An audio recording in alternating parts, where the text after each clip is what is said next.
Evening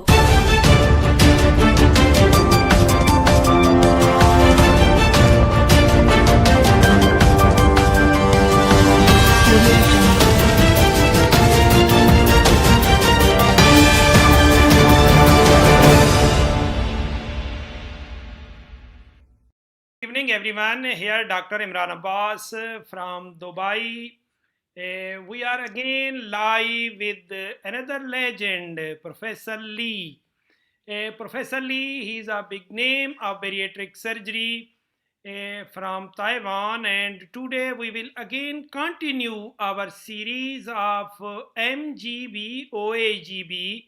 We will try our best to know more about MGB and OAGB. So I think we will continue our series, and at the end of this series, that will be in June, then we will have a sum up session. Professor Lee, highly welcome. Now we are live on Facebook group Global Laparoscopy. Please, sir, over to you, sir. Hi, good evening, everyone. Welcome to join this webinar. And first of all, I would like to thank Professor Imran Abbas. I think he has done a great job. All of us suffering from COVID-19 since last year. And I think this epidemic not only changed our life, but also in the future, how do we live? And especially for the surgery, I think this epidemic will change our education, international conference experience exchange. So it's a time to develop some new medium. So I think this Facebook interview is a great idea, and I'm really glad Professor Abbas can make it real. So thank you, Professor Abbas. Sir, really appreciable. I know now in Taiwan is 11 p.m. and at this time you are, so really this is appreciable, and your cooperation and your support is really appreciable. Sir, because we have some questions, so because we will try our best. So this will be in a light mood interview, and just you will share your experience, because this is little different than webinars. So just we want, because all of us, we want to know about you, your brief introduction, sir, please.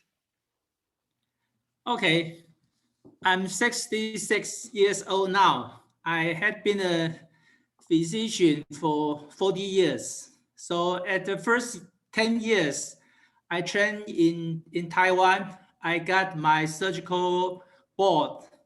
Then I do my fellowship and have my PhD program for the upper GI series.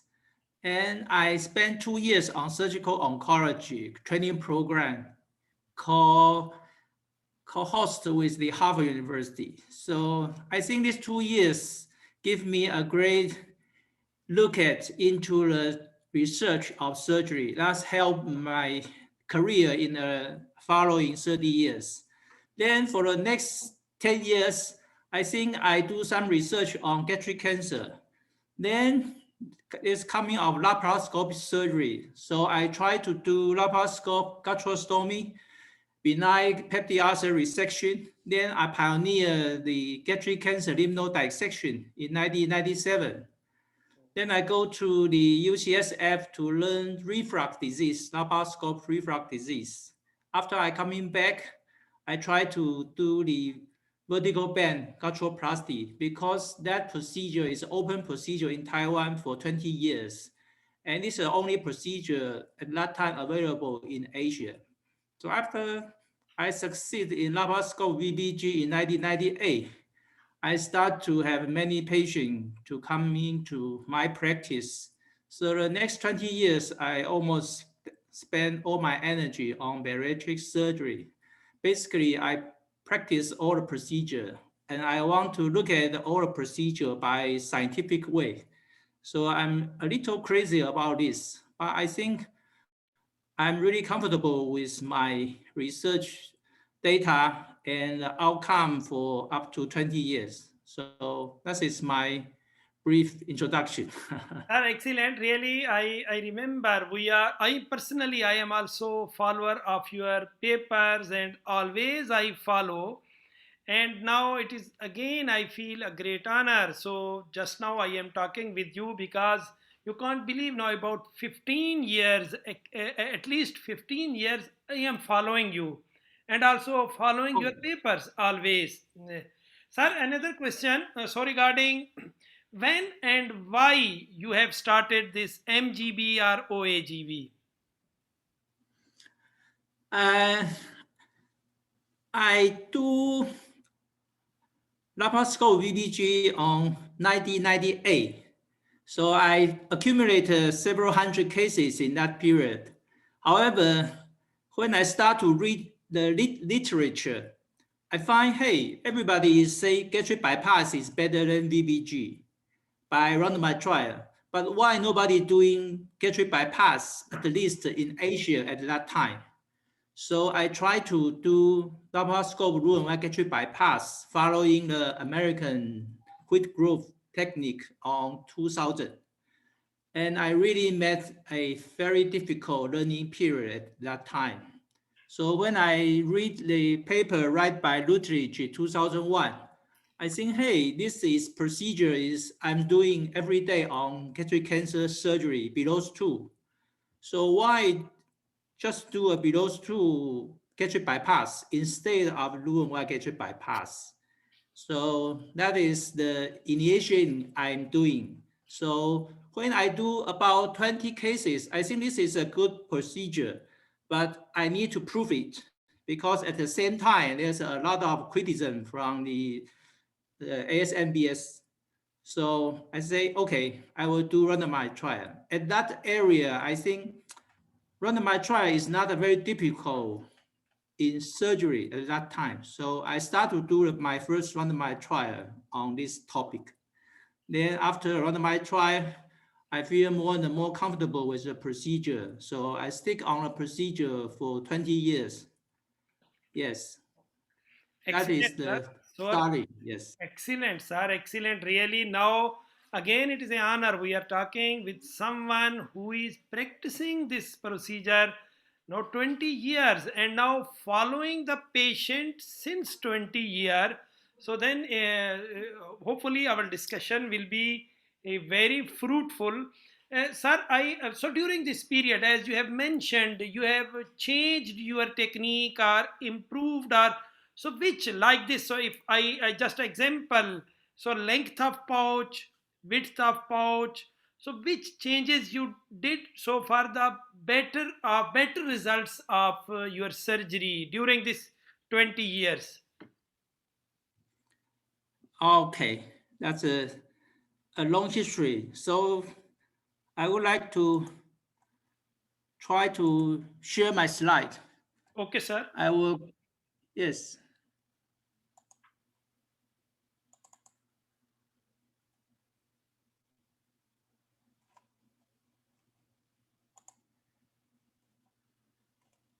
Actually, I had write a paper. Now I think it's in press and it's coming soon. In short, I describe the technique change of the past 20 years in my experience. Can you see the slide? Yeah, sir, we can see. Okay, so you can see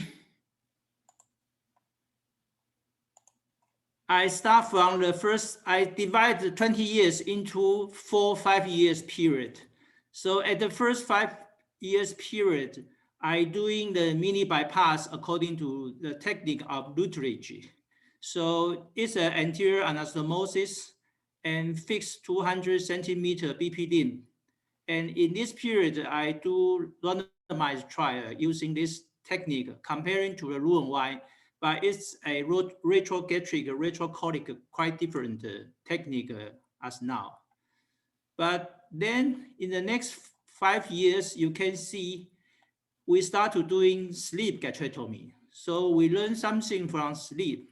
So at this period, I use the 36 French bougie to calibrate the tube because I think the procedure need to standardize. And we also realized the importance of restriction on bariatric surgery. Without restriction, you will almost fail in every bariatric procedure. And also, we met some low BMI patient in Asia. So we had some malnutrition, so we decreased the BP limb in low BMI patient. But at the same time, we have very super mobility, 50, 60, 70 BMI. So if you use a fixed procedure for all these different BMI, it's not a reasonable choice, right? So we start to tailor our BP limb according to the BMI. This is the second stage. Then I think now we move the third 5 years period. In this period, we learn something from sleep because there's a leak 1% around the EC junction area. When we go into sleep, the leak increased to 9%. So we start to reinforcement the gastric tube. By that technique, we reduce the leakage from sleeve almost to zero. So we also start to reinforce the tube since 2011. And also we change anastomosis to posterior wall because we think it's more physiologic. Because you put on anterior wall, there's a tendency to draw anastomosis to left side. Sometimes we go inside again, revision surgery, we can see the old tube going to the left side. So we change it to posterior wall. And also we take the technique of one anastomosis, we anchor in the efferent loop, take it higher in hope to prevent some bioreflex. And also we fix the gastroanastomosis to entrance. So this is the most of a change in third 5 years period. In the recent 5 years, actually, we had some patients had malnutrition. When we go inside, actually they are short bowel and they are too short common channel. So we start to count the whole bowel and decide we need to preserve for the Asian, we need to preserve at least 4 meters for our Asian because the protein intake is not so satisfactory in Asian population. So all we fix on 30 to 40% BP limb of the whole small bowel. By this technique, we can avoid most of the malnutrition after this procedure. So you can see at the first period, we start from the mid MGB, but now actually we're going to maybe single osmosis or one osmosis, what's your name? But it's quite different technique now.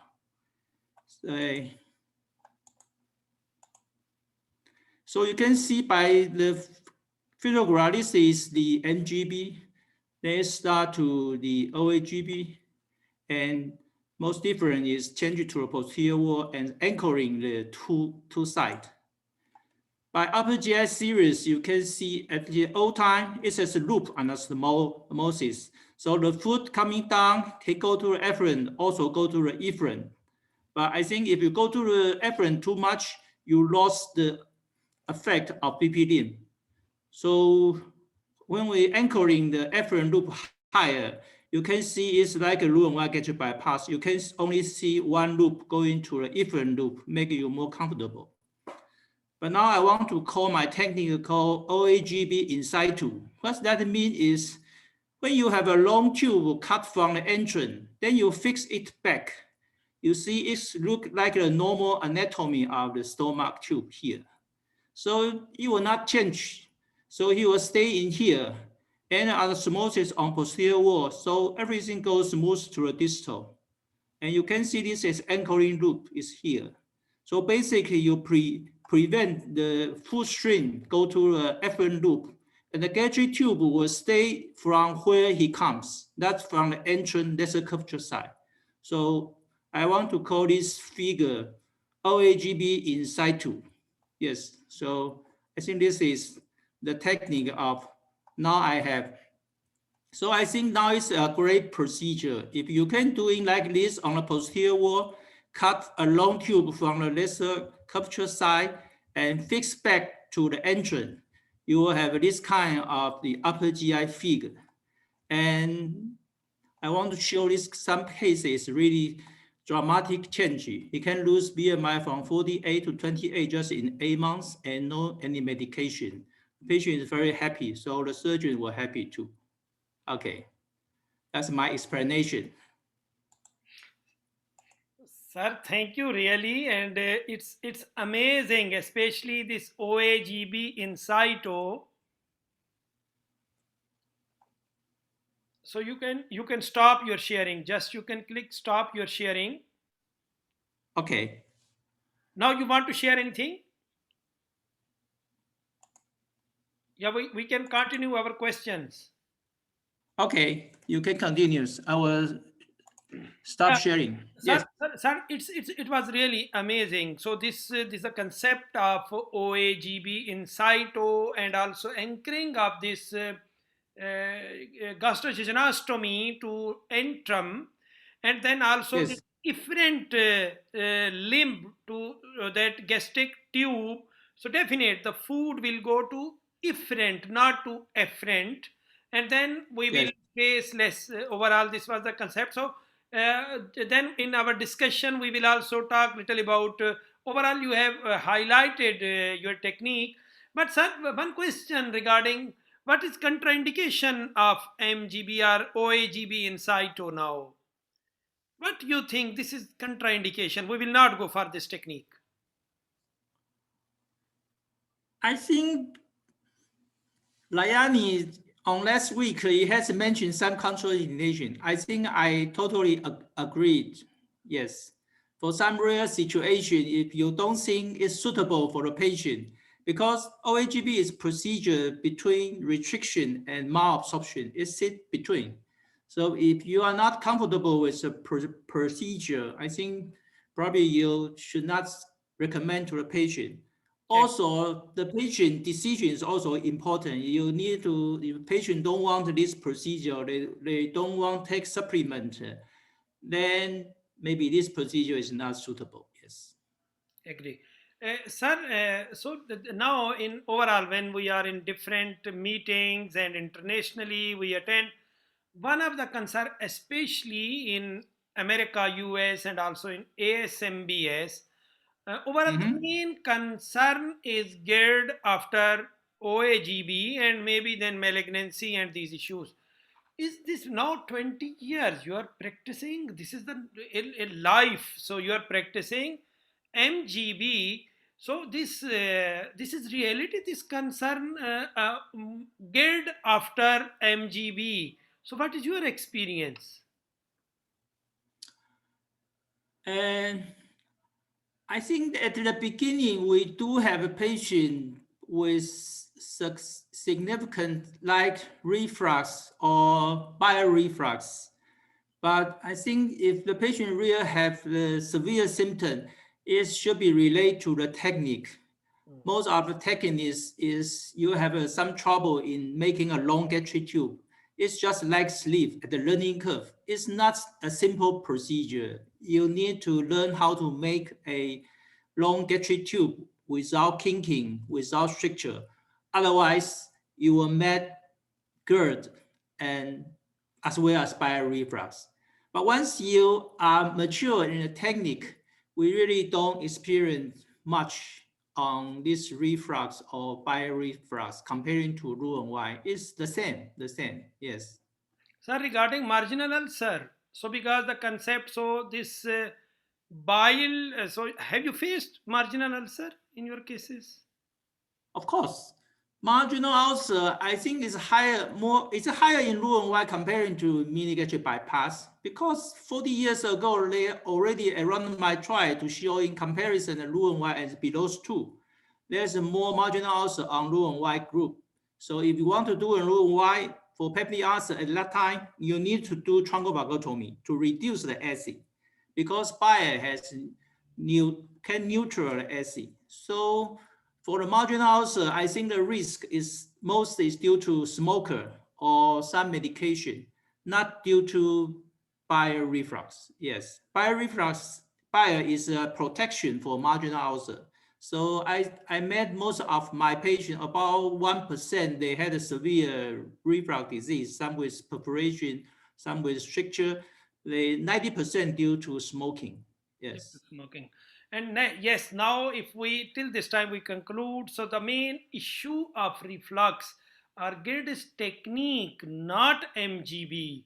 So if proper gastric Yes. pouch without twist, so then there is less chance of this bile reflux.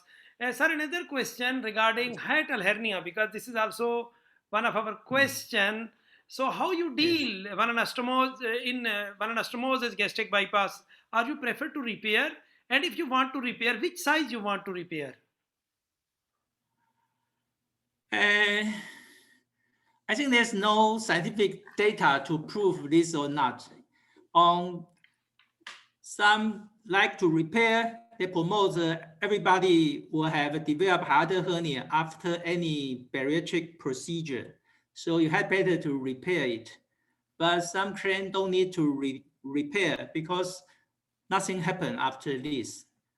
And for my person, I think both can be right. Depends on your philosophy. And I usually will repair if the hiatus is prominent, more than 3 or 4 centimeter, and also in patient have some symptom, I will repair it.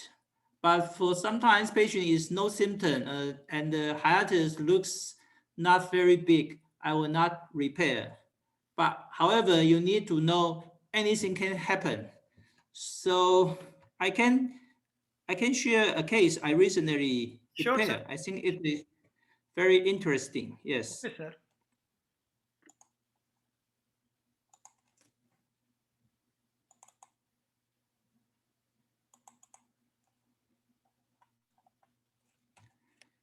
So this is a case I met recently. 3 years ago, we do a OAGB.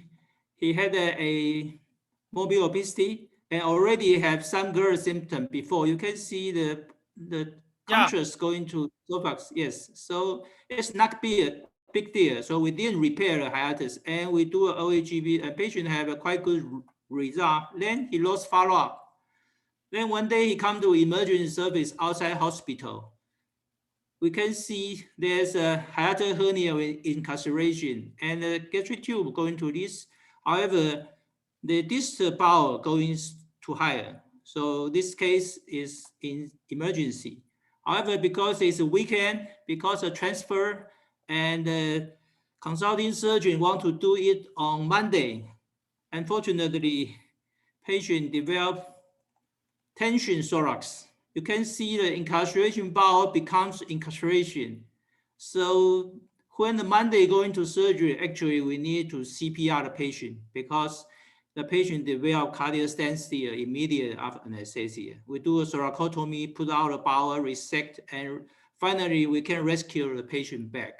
So you can see it do happen to develop the hiatal hernia after any bariatric procedure, and some patients may develop very severe symptom. This is the only case I met in my around 4,000 OAGB patient.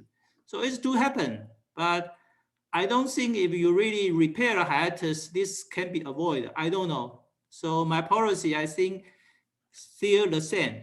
You may repair hiatus if you feel uncomfortable, but the most important is if patient have something happen, you need experienced surgeon to handle it quickly, not like this because delay of the surgery cause this severe yes situation. sir, excellent. Sir, so this, yes, excellent. So my question related to hiatal hernia again, because now Hmm. you have mentioned you did about 4,000 mini gastric bypass or one anastomosis gastric bypass in this Hmm. 20 years. So my question, in a case with hiatal hernia, just imagine case hiatal, if it was happened, the size of hiatal hernia was large size, and without repairing hiatal hernia, you did mini gastric bypass, and this the situation become worse. Have you faced other than No, this? No, never. Yeah. no, no. No. Never. Okay, if we repair, okay, it depends on the surgeon, and also it depends on the experience of the surgeon. Some prefer to repair, they are also okay, but some of them, so they don't repair. It not means so it will become worse. So it depends on experience of the surgeon. So Yes. regarding GERD, if we see GERD is also another issue because in selection of the patient nowadays, so personally, when a patient with symptomatic GERD, so we will also Yes. do this endoscopy, and endoscopist confirm yes, this is our documented reflux and also Barrett esophagus confirmed. So in this situation, uh, what regarding this anastomosis or mini gastric bypass, what is your opinion, sir? In this case, with Barrett esophagus. In berries of esophagus, I think now the consensus you should not do sleep because sleep definitely will increase the risk. But for OAGB, I'm personally not against to do a OAGB procedure for a patient already with buried esophagus because this is due to a long-term reflux or something. Yes, but maybe I will, if a patient with a documented buried esophagus, and this is the primary reason the patient come to me, then I will do a Roux-en-Y gastric bypass for the safe, because there's no data to support the OAGB can cure buried esophagus. But I think enough data to showing Roux-en-Y gastric bypass buried will going subside. Yes. But on the same time, I will increase the BPD for a Roux-en-Y gastric bypass to as long as a mini gastric bypass. I Yes. understand. So, sir, then according to now your this answer, so till this time, we cannot ask mini gastric bypass or one anastomosis gastric bypass is also procedure of anti-reflux, because as we have learned till this time, so one of the procedure that is anti-reflux in obese people is Roux-en-Y gastric bypass in obese people. Mm, So in yes, in non-obese we do Nissen, we do fundoplication, we have other procedures. But a patient with BMI 50 with reflux, so can we ask? So we have documented reflux in this patient. So yes, your experience is this. Yes, we can go for mini gastric bypass, but till this time, the golden or gold this choice is Roux-en-Y, not MGB. You are I will do NGB most of the time because what I say is you mentioned about buried esophagus, not reflux. If documented reflux, even with grade C reflux disease, we can still do a mini gastric bypass OAGB safely for the patient to to to treat the obesity, also cure the reflux. But what we are saying is berry esophagus documented. So I I'm understand. more concerned about berry esophagus, yes, I not reflux. Reflux, I think is okay. okay. We always do OAGB for reflux patient, yes. Excellent, sir. We have No some problem. technical questions about this one anastomosis or single anastomosis or mini gastric bypass, because this is Mm. also very important, because still this procedure and overall bariatric surgery in evolution, it will take time to mature the technique of these surgeries. But this is our try. So this interviews is also following up this interviews, because this is very important when you will share your experience who is did Yes. 4,000 cases. So one of the point that my viewers also always ask me, they also ask me landmark of gastric pouch. You have mentioned in your picture already. So what is the question? Always they ask me first stapler. So this first stapler from right upper quadrant or from epigastrium, which trocar you prefer for first stapler? I think we want to cut the at the entrance below the angle. So we can do it from right lateral trocar. Don't not necessarily going from epigastric port. I don't like any port in epigastric because that cause pain and also cosmetic not acceptable for me. Yes. So the first car I will always use the right lateral trocar. And in some low BMI patient, I will even use from the umbilic trocar to reduce support. I frequently do we call two-side technique. Yes. Okay, sir. Thank you, sir. Sir, regarding BP limb, so this is another question. Yes. Because also now I can see in Facebook there are some viewers from South Africa, and also at the end, so I will ask. So this is also question from South Africa, Professor Ibrahim Mansoor. So what is the Oh, question regarding this BP limb? You have mentioned, yes, now 150 till 350. You have mentioned yes. earlier, but the question, so in like just we can imagine different age, different BMI. Just I am talking about initial, then also reduce same question. So what is your criteria? Are you measure all the ball length and then you have some percentage in initial and in redo surgeries? Have you any standard? Yes. I think because the patient is asked for weight loss, resolution comorbidity, and from literature and my experience, we want to bypass as long as possible. And it should be BP limb, not elementary limb. However, at the same time, we need to preserve enough common channel. So I think the best policy now I read the literature is varies from the whole bowel length from 30% to 50%. Yes. So you have a two option to do. First, you can fix the BP limb, but you need to increase in supermobile obesity because they already have randomized trial. And you need to increase in diabetes patient because it's important for them. And also you need to increase in revision surgery because we know this group of patient is difficult to lose weight. So you can have your principle now to increase the BPD as you like. For me, I will always measure the bowel lengths and I will bypass 30% to 40%, depends on the patient. If a primary surgery, no significant comorbidity, 30% for me is enough. But if the patient is diabetic patient, super patient, and revision surgery, I will extend to 40%, even to 50%. But I will always make sure I have at least 4 meters on distal. This So one. this is my principle, yes. Yeah, yani it means common channel is very important for you and you must save 4 meter common channel for the patient. Yes, I think for every procedure you can see, for malabsorption per procedure, if common channel is 200, maybe 20% protein calorie deficiency. Yeah. And if your common channel 250, it dropped to around 10%.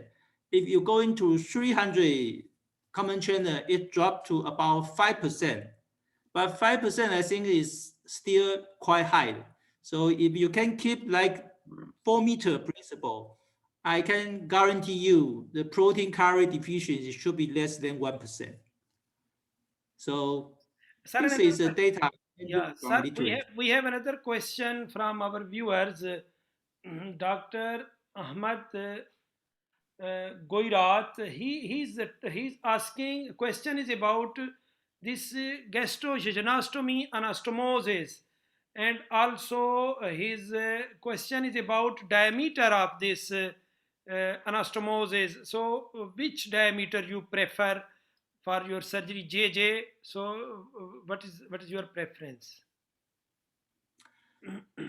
I can see several surgeons have different policy, but most of the consensus going to about, I think, 3-4 centimeter around the anastomosis you can observe. So you can either use a 45 cartridge or 30 to make anastomosis around 3 to 4 centimeter.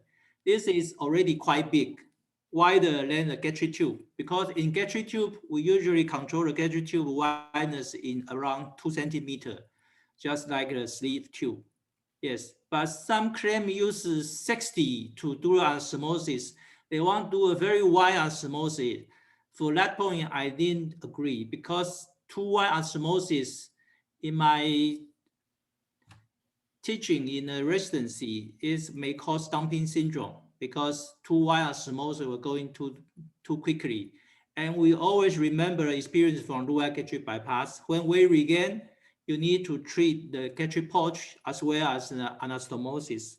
So don't make a too big anastomosis.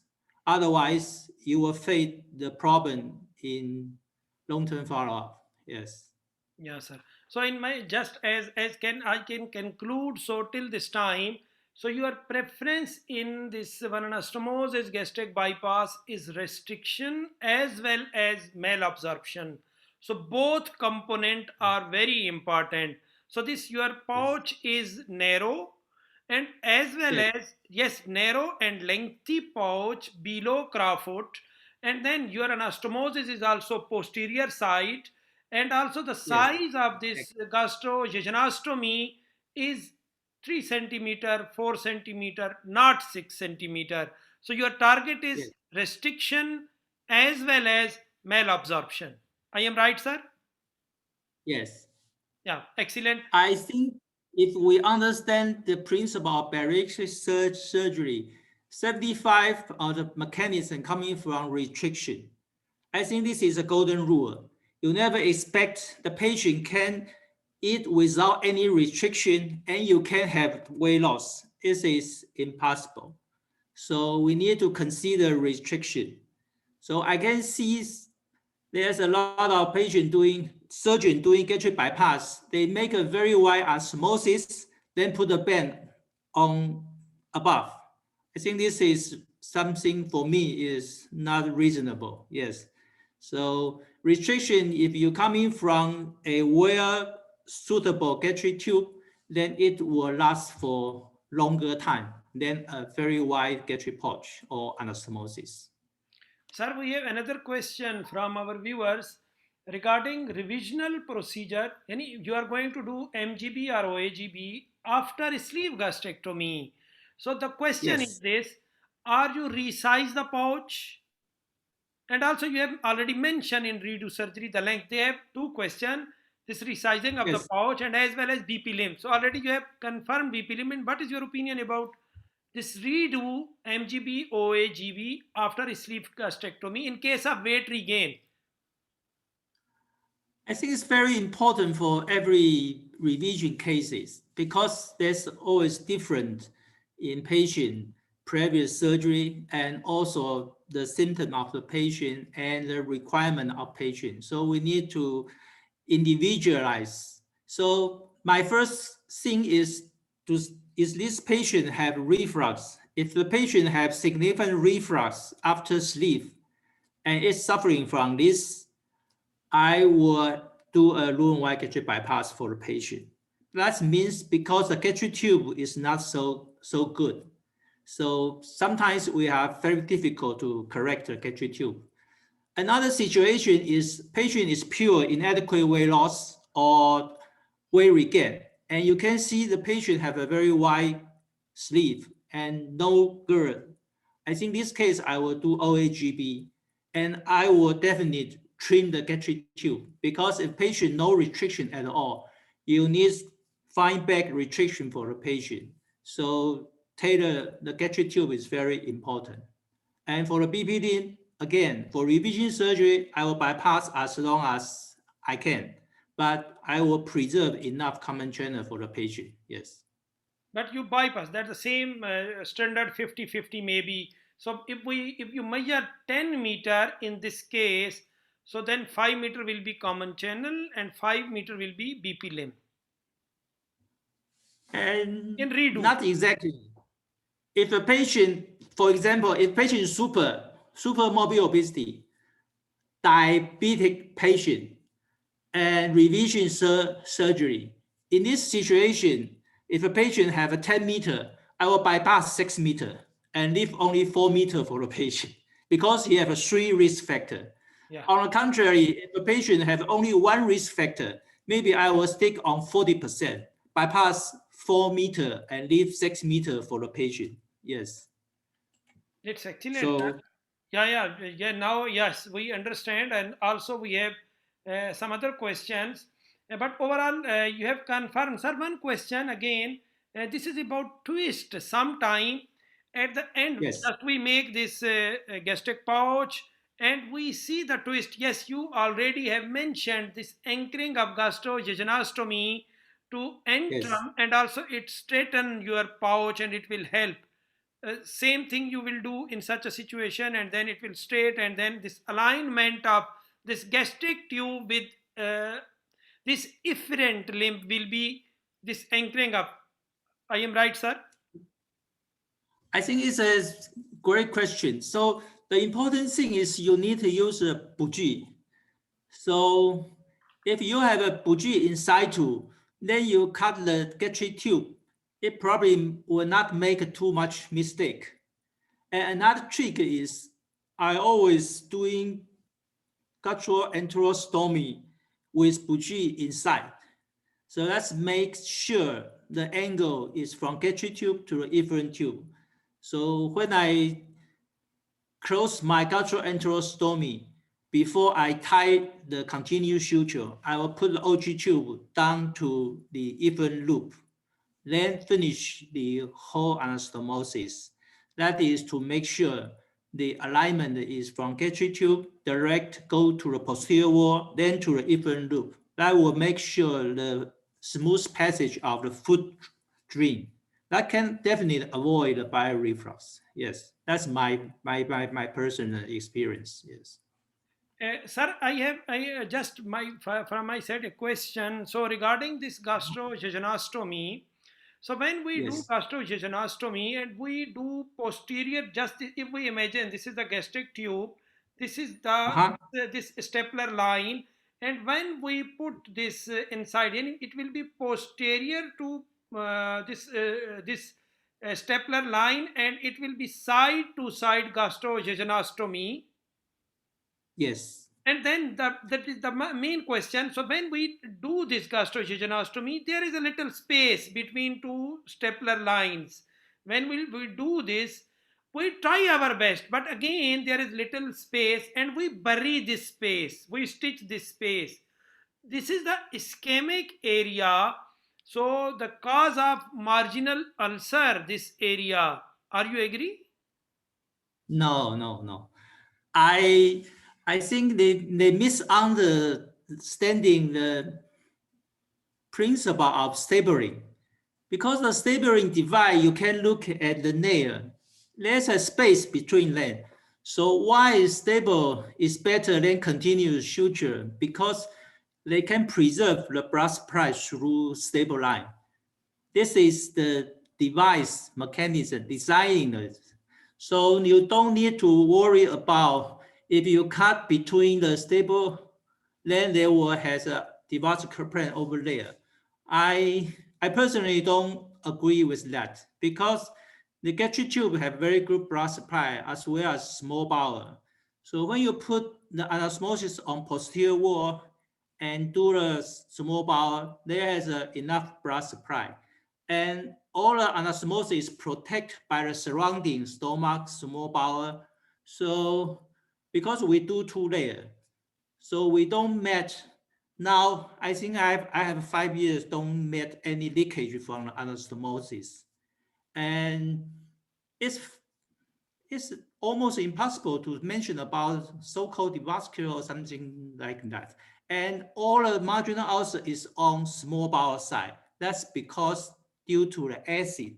There's too much acid for the marginal ulcer. It's not due to blood supply or something. Maybe it's happened in revision surgery. But again, because I don't match this kind of complication, so I don't think it is a problem. We always change it. Why I changed my technique in the past 20 years? Because I made some problem. So I look out a problem and I fix the problem. So I change my technique. So if I don't have any problem, I will not change my technique. like the herniation for an internal hernia, Peterson space. I never met this kind of complication. Every time I go in to do some revision, I can see posterior wall adhesion with augmented. There's no space at all. And I personally don't experience any internal herniation. So I don't repair the Peterson space in one anastomosis. But this is on my technique. But when I do Roux-en-Y, I made all the herniation. So I repair all the. So it says according to your technique and your experience. Yes. Yes, sir. Really, yeah, I agree with you. So, because this is a common questions, because we follow and just as you have mentioned, so this marginal ulcer is most time we see at lateral or side of just we can imagine at intestine side of this gastrojejunostomy, and the main cause is this is the acid base marginal ulcer, not bile based. That is the most always they think about this. So this marginal ulcer is acid base. This is not acid base. This is marginal base, and we have lot of studies, and they did biopsies, and now it has been proved. So this marginal ulcer is acid base. Yes, due to sir. Another question regarding this, and also I have so read some this paper about this. So this buffering effect of bile. So, what is your opinion? So, this gastrojejunostomy, so we can see, if we see the pouch of Roux-en-Y is very small, okay, Mm-hmm. but the pouch of this anastomosis gastric bypass is very big. But this, the percentage of marginal ulcer in Roux-en-Y gastric bypass again is little high as compared to mini gastric Sure. bypass. So, Yes. are you think so? This is due to buffering effect of bile? Sure. Sure. If I think now the surgeon may be too young. We senior surgeon, this kind of paper published in 1960, in 1970, even some randomized trial. So if you look at back to, you can find some randomized trial comparing the below two and the Roux-en-Y bypass for Yeah. peptic ulcer resection. Yes. So this is golden principle for peptic ulcer disease. Yes. And another But concern, nowadays nobody doing. Yes. yeah, another concerns are there that they always so some person who criticize this one anastomosis gastric bypass or MGB, the concern is persistence presence of bile inside gastric pouch. There is the Yes. concern. This is a concern always they have. So during this period, during this 20 years, now you are following your patients, and definitely you did many times this endoscope in these patients. Have you see have you have what is your experience? Have you seen any changes, specific changes due to this permanent presence of bile inside gastric pouch? I must say, if you do an endoscope and you see there's a lot of bile in gastric tube, and also a patient is very symptomatic, there must be something wrong in the technique. I personally also have this kind of technique. I think in the old time, when we don't do sleep gastrectomy, actually we had some gastric tube kinking or torsion or anything can happen. So you can think gastric tube is a very high pressure. So while the bile going up, not going down, this must have some technique problem in your efferent loop. So the bile will not going down, it will going up. So it must be technique issue. And Sir, now I think, yes, Sir, my question, no, no, my question, I understand, but my question is this. So, when we do MGB, standard MGB, there is no kinking, no issue, everything is okay, but always bile is inside stomach because, so this is the natural, so this is the loop, bile must touch the mucosa of yes, this gastric tube. So, during this period, so some patients after 15 years, after 10 years, after 18 years, so, have you faced just if I clear, I can ask you any malignancy, any issue due to bile inside stomach, inside gastric pouch? That is a concern, unfortunately. Have you faced? no, Yeah. no. I think the question raised by this surgeon is they don't have experience in old-time peptic ulcer disease. When I'm resident 40 years ago, we see so many below 2 patients due to peptic ulcer gastric cancer resection, and those patients already have very long term. So now I add more 40 years to this kind.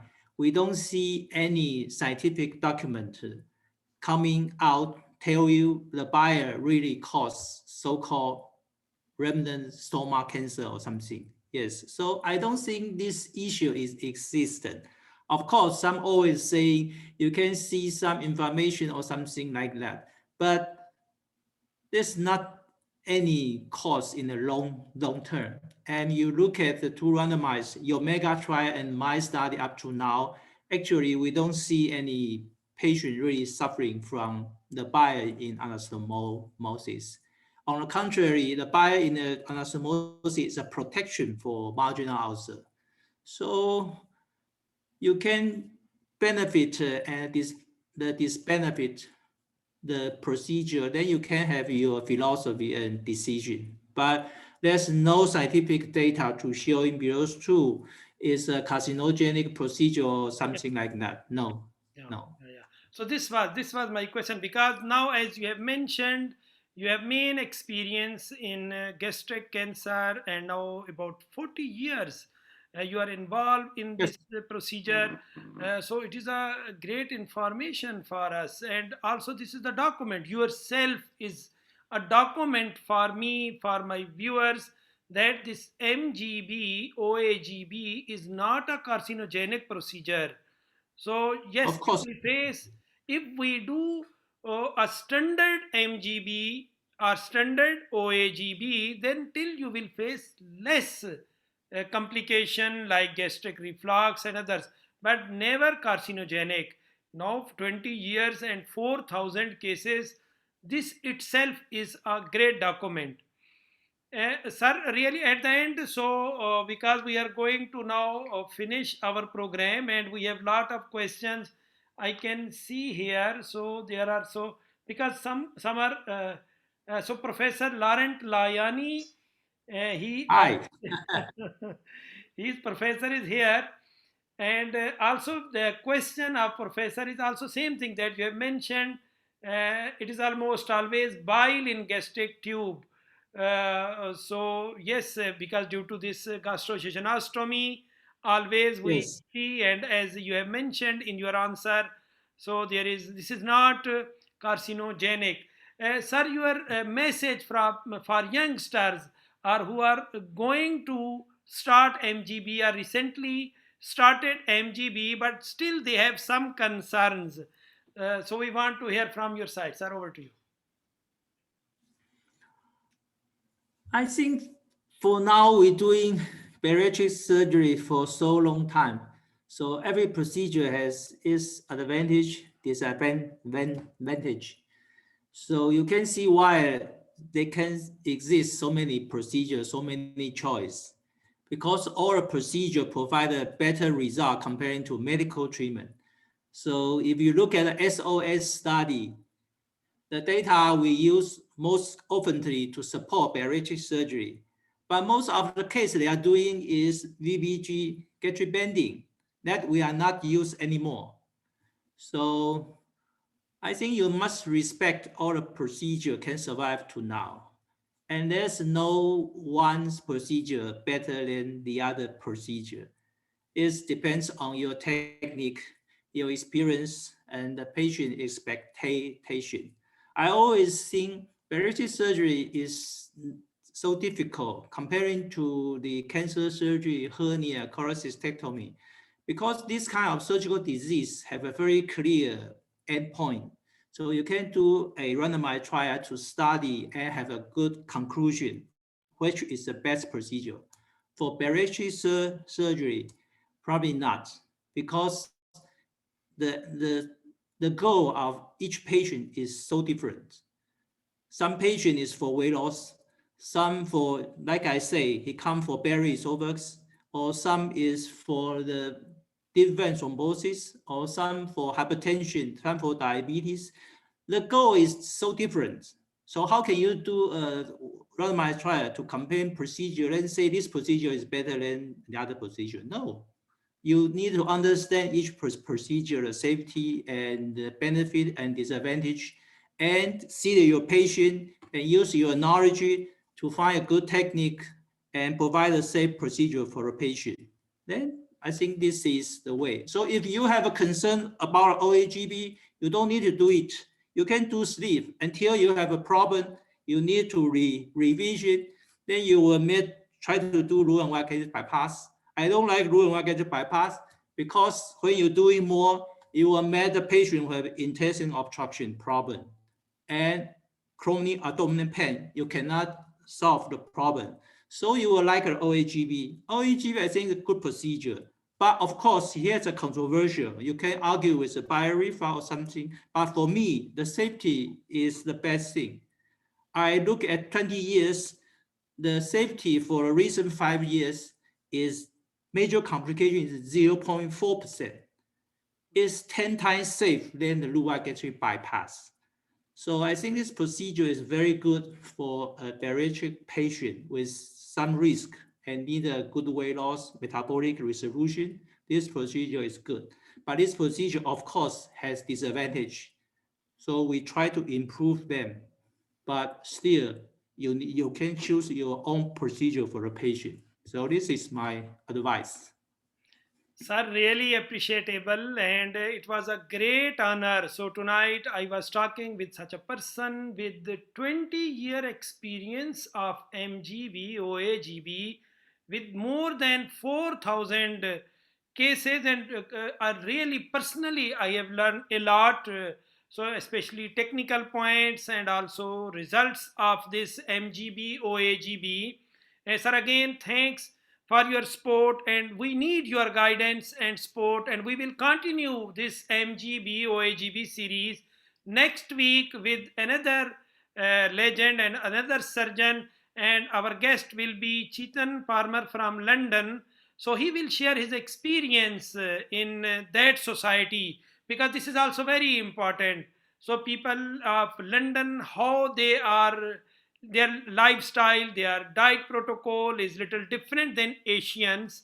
So how is the experience of farmer? We will discuss, and then we will continue our this series. Again, sir, so much thanks. Really appreciable. Have a nice good night. I think now 12 midnight in Taiwan, and really You appreciate. can have a good dinner. Thank you, sir. Thanks a lot. Thank you, sir. Good night, sir. Thank you, Abbas, for the invitation. Thanks a Good lot. night, everyone. Thank you, Thank sir. you. Thanks a lot.